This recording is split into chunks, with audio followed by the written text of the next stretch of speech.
This is the saddest video I have to do about my own South Africa.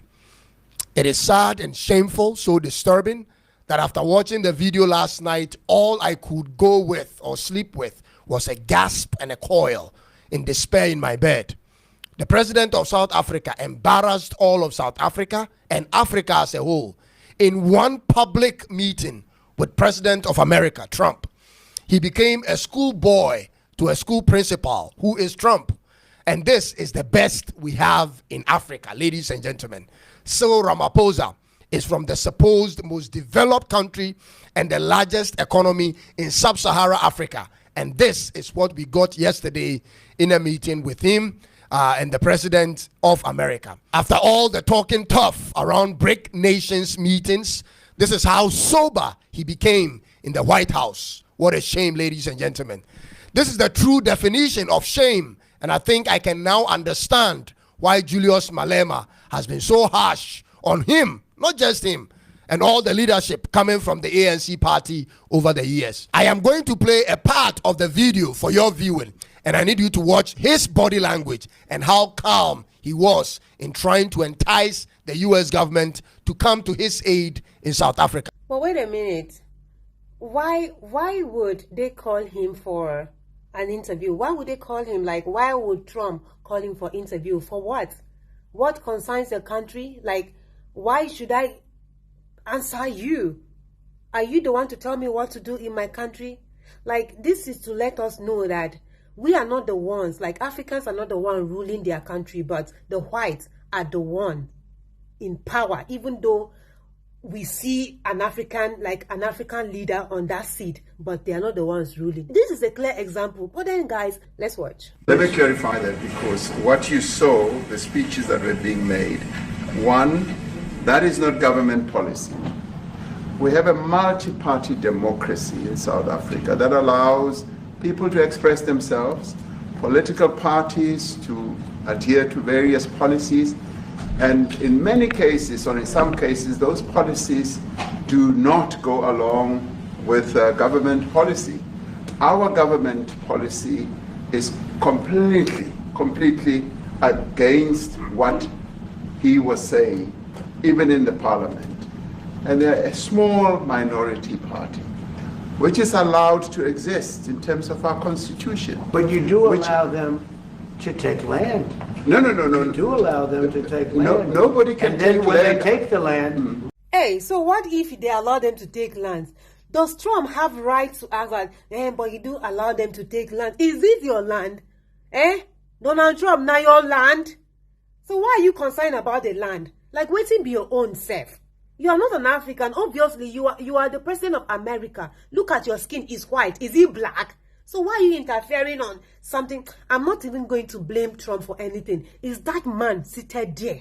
You, this man, you are the one to be blamed. You are a disgrace. Oh my God, this is crazy, guys. This is really crazy. I'm even getting angry watching this video, but then we have to do this. Let's keep watching. They killed the white farmer. And when they kill the white farmer, nothing happens to them. No, there is nothing happens to them. There is criminality in our country. So because they killed a white farmer, okay, wait a minute. Those white farmers, are they not South Africans? Are they not South Africans? So you see the reason why we are saying that white people are white people. There's nothing like Afrikaners, they should pack their loads and leave. Africa is not for them. Why would they come and take some part of land, some portion of land in South Africa and be claiming that it's their own, their forefathers bought it, and for years they've been there. And look at what Trump is saying. From refugees now, he called them refugees. Now he's saying they killed farmer and he's trying to bring what? What is happening here? Guys, let's keep watching. People who do get killed, unfortunately through criminal activity, are not only white people. Majority of them are black people. And we have now been utilized. The farmers are not black. Why are you interfering? But the farmers are not black. And the people that are being killed in large numbers, and you saw all those grave sites, and those are people that loved ones going, I guess on a Sunday morning, they told me, to pay respect to their loved ones that were killed. Their heads chopped off. They died violently. And You know, I mean, we're here to talk about it. But coming back to this issue, which I really would like us to talk about, and talk about it very calmly.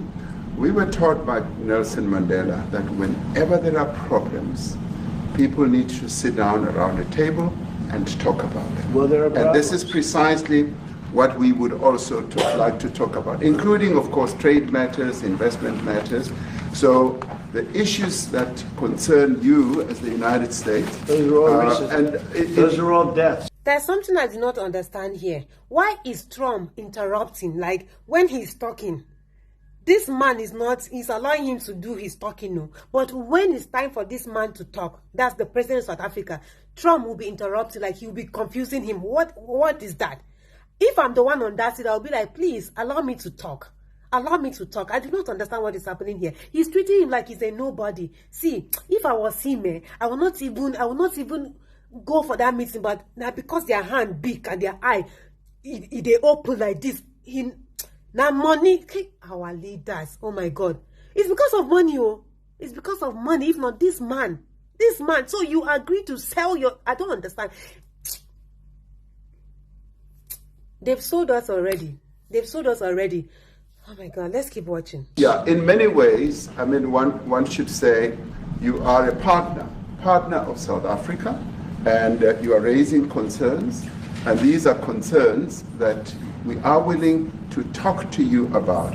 Let me just add quickly, you know, the criminality that we are experiencing in our country needs quite a lot of technological capability. And in one of our areas in South Africa, we're using US technology, which is able to, in many ways, identify where shootings are happening and all that. And I'd like to talk about that. This video happened yesterday, 21st of May 2025. President Cyril Ramaphosa of South Africa went to meet President Trump of America over a cry by white farmers in South Africa seeking asylum in America. This was because there is a lot of murders happening in South Africa, which I've actually done a video about it, and which happens to take many of the white farmers' lives just as much as the black people in South Africa. So Trump granted the first group of white South African farmers their request of asylum, and then Trump turned the heat on the South African president yesterday in that meeting. So Ramaphosa flies to the White House, meets Trump and sits with him, and Trump puts him on the same scrutiny like he did Zelensky in the eyes of the public. Ladies and gentlemen, this is where I started getting furious. Ramaphosa sat there with no answers at all. He sat there and got drilled by Trump, and all he had was to play the game of equalization. Trump insists you allow them to take lands and kill farmers and nothing happens to them. Trump said this. And Ramaphosa's response was, no. In fact, we have more blacks dying due to the killings than the white South African farmers. As though the black South Africans' lives, they didn't matter as much as the white South African. You had to throw in the deaths of your own people to make Trump feel it's not a targeted thing. But you forgot that in the same way, you sounded as though the blacks are dying even the more, so it's okay. So, Mr. Ramaphosa, why have you been the leader of South Africa till now? Why do you run for office when the numbers of crimes since you took over is still the same? You clearly looked clueless and came off as a man with no solutions to the crime problems. The issues of crime in South Africa has never been about the lack of technology to fight these crimes, but the political will to pursue after criminals. That would have been acceptable for a country like the Congo. Your lenience with criminals echoes everywhere in the world. This is South Africa we are talking about. You allow for these things so you don't offend your partisan base.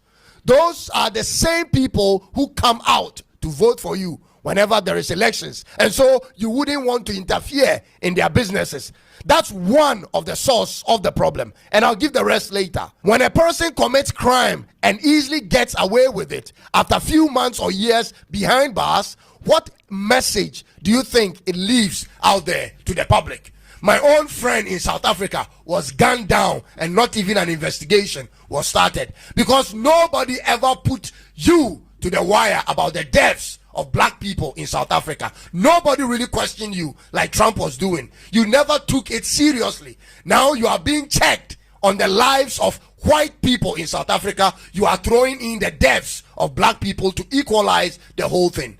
Does this make sense, ladies and gentlemen?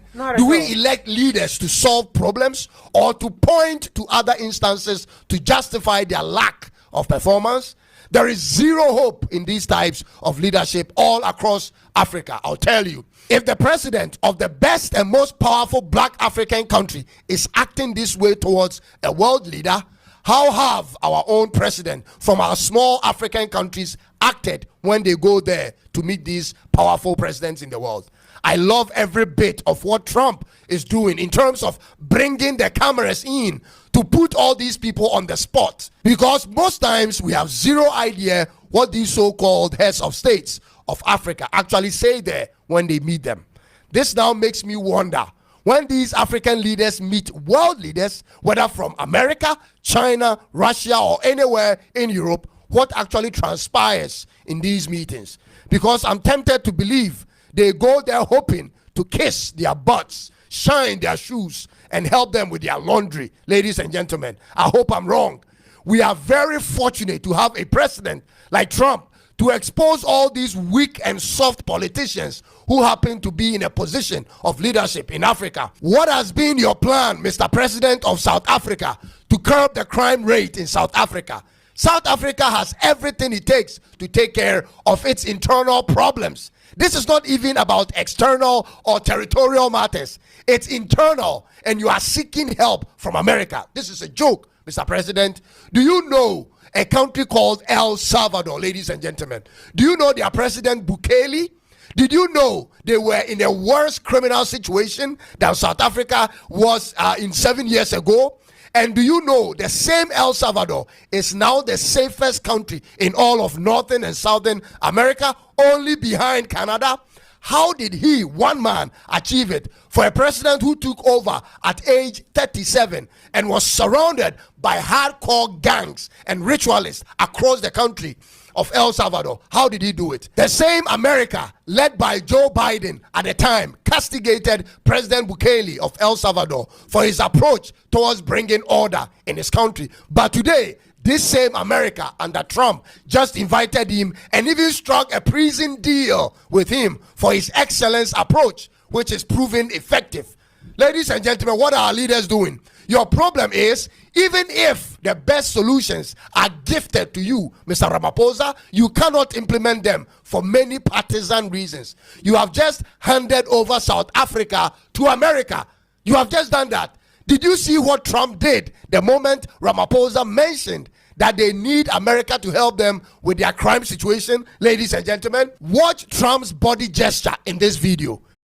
There is support that we can get from you as the United States to help us deal with all these acts of criminality. And that is what I believe partnership is all about. And we are here as a partner so that we can help each other whenever there are challenges. Guys, this is money. He is there to beg for money, just like the way this Ghanaian man said. He said they are going there expecting to clean their shoes, like you understand, and wipe their butt. Now money carried this guy go there. It's because of money. Why is it that our leaders, all what they think about in this life is money, money, money, money, what I can get? That is all what they think about. They don't care about us. And that's one thing I always voice out, telling you that you are on your own. If you are doing something, do it for yourself and your children. I don't mean you shouldn't care about, your brothers and sisters or people around you. Nah, I'm not saying that, but I'm talking about when it comes to security. Secure yourself, because no one will help you. Can you imagine what is happening? Can you imagine the way this man just went and threw himself out? Now I see the reason why they look at us like we are incompetent, like we are nothing, we are not capable, we are some piece of rock. Now I see the reason why. If our leaders will be behaving this way, How about us? Because we are the ones who choose them. We kept them on that seat. You know, not one person, not two, not three. A lot of people, millions of people come together, they vote for you. And this is what you went to America to do? You met Trump and you are begging for money? Why? Why do we always portray ourselves like beggars to all these people? Why do we do that? Why? This is not funny at all. It's not funny at all, guys. It's not funny. It's not funny at all. Exactly. Trump smelled blood in the water. He knew he had to just apply a little bit of force to get you trapped. Trump is the best negotiator I've seen on live TV. And I know he will eat South Africa alive when the cameras aren't watching in a negotiation. He is going to help you with what you are asking for in exchange for something priceless from South Africa. Trust me. People like Trump is the kind of guys you like to have on your team and hate to see him on other teams. He's gonna be making serious demands for essential minerals in South Africa moving forward. You thought the white South Africans had captured the lands in South Africa? Wait till Trump concludes on his negotiations with Cyril Ramaphosa. The details will definitely come out, ladies and gentlemen. See how Trump has negotiated the minerals of the DRC over protection. African leaders are so weak and clueless, it hurts to watch them open their mouths and talk. This is the same Ramaphosa who talks tough when he meets the BRICS nations. What a joke. I'm sure Putin is sitting in his Kremlin saying to himself, I knew it, while shaking his head. I wonder what President Xi Jinping of China is thinking about your performance in America. Ramaphosa, I wonder what she is thinking. I'm very curious to know whether the big countries in the BRICS nations weren't able to assist you with the fight against crime in your country. Putin has successfully tamed Russia. Did you ask Putin for help in combating crime? China is successful at keeping its country in a very peaceful state, no matter what the media is telling you. Did you discuss this assistance with the Chinese government, your friend Xi Jinping? Did you seek technology from China to help you? The games he's playing is very confusing at this point. And I always say to people, when you see a best friend in a talking relationship with your sworn enemy, always remember you had two enemies all along. One was always known and the other just got known. Where are the men of Africa with ideas and solutions? Why have cowards taken over in politics and brave men watching them on television from home? President Ramaphosa needs to allow for a new leadership in South Africa. People with a commitment to face crime head on and crush it from the very root. These are the people we are looking for. Too many guns in circulation in South Africa. Too many unpunished crimes in South Africa. Too many cases of them. Too many undocumented immigrants in South Africa. These are the places to look. Mr. President, you have to check these places. Put the police to work. The CCTV cameras in your country must work and not be stolen. The thieves who consistently steal these cameras must receive severe punishment. Ask your friend Xi Jinping of China about what he does to people who steal state properties. Crime should be unpalatable at all levels. Put the immigration to work. Enlarge your prisons like President of El Salvador did. Don't waste time on the rights of murderers who have taken the lives of other people. Be strong and be about the business of your country, South Africa. You are too busy indulging in the business of the world. It's enough, Mr. President. Take care of your home first. Be about South Africa. Do what you have to do to repair the reputation of South Africa on the global scale. Africa must solve its own problems. This idea of running to the West must cease. We are capable of solving our own problems. Learn to lead and not to preside. The wind of change is blowing and it won't stop until we see a real sustainable change. His speech is the best ever. Like, what really is going on? So when you have a little challenge, what you do is to just take a flight, travel to the US and start seeking, like asking for money like a beggar. Now I see the reason why they seized Africa, like we are not capable, we can't do nothing, like we cannot do without them. This is how they see us, and this have to stop. Our leaders, you guys have to wake up. Let's wake up and see things. I don't know why. Maybe you guys see things when you are not on that seat, but once you sit on that chair, everything about you change, and it's unfair. All the fake promises you give us before you go on that seat, like, you just change. It's unfair. The guy said that when he's in BRICS, you need to see the way he talks to them. Like, with the energy he used in talking to them, he was so surprised that he was very cold talking to, what is he called? Donald Trump. Why? Why? Bribing and corruption. Because of money. Because he is there to beg for money. He's just saying things just to please Donald Trump. And of course, you can imagine what they would do off camera. If this happened on camera, what would they do? The negotiation, how is it going to end? South Africa, you guys, see, I don't think South Africa will still like it to exist again, no, because Trump is going to suck you all. So you better watch this, your president. You better watch this man. If not, before you know, South Africa will be sold to America, because this man loves money. I can see money in his eyes. It's money. He is there just for his selfish reason. He's not there for you guys. Trump is talking about the whites in South Africa, right? He doesn't even call them white South African or whatever. They are the ones calling themselves white South Africans. Why can't they even pack their bags and go? Because all what we know is that South Africa is for South Africans. It's for black people. So why are they there calling themselves Afrikaners and whatever? Why are they there doing that?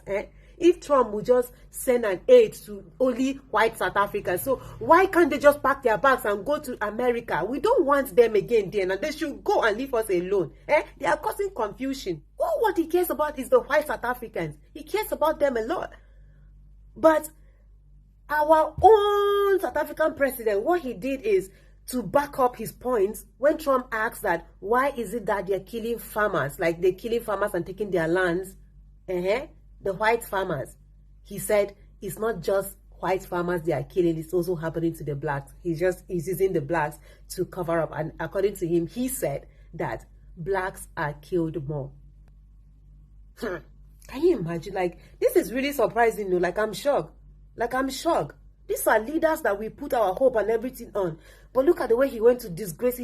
Now I see the reason why the title came that way. He's a disgrace to not just South Africa, but the whole of Africa. Because this is embarrassing. Like, I felt like they've given me the beating of my life. That's how I feel right now. It's unfair. You guys, Africa, we have to wake up.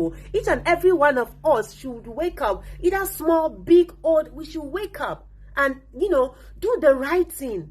Prayers right now is not really helping matters. Action is what we want to see. Let's stand by Ibrahim Traore, because he is the only person. He's the only person that will save Africa. Once he break through, I'm telling you, every other African country will be on their feet again. Since Nigeria failed, like the giant of Africa, we have population in Nigeria. And nothing. Look at the way we are just relaxed. Nigerians are just relaxed. I've not even seen our president, Tinubu, trying to collaborate or whatever. Like the way I see President John Dramani Mahama with Captain Ibrahim Traore. I've not seen them connecting or talking about anything. I've not seen that. The giant of Africa, what is going on? Mr. President Tinubu, Bolaji Tinubu, do you really want Africa to unite? That's my question for you. Please, let me know, okay? Let me know. I really want to know, because I do not understand what is happening. So guys, everything that has a beginning also has an end. I've come to the end of my video. Let me know your thoughts in the comment section below. Do also like, subscribe to the channel, share this video to as many eyes out there. I believe they'll watch and learn from it. I love you guys always. Bye bye.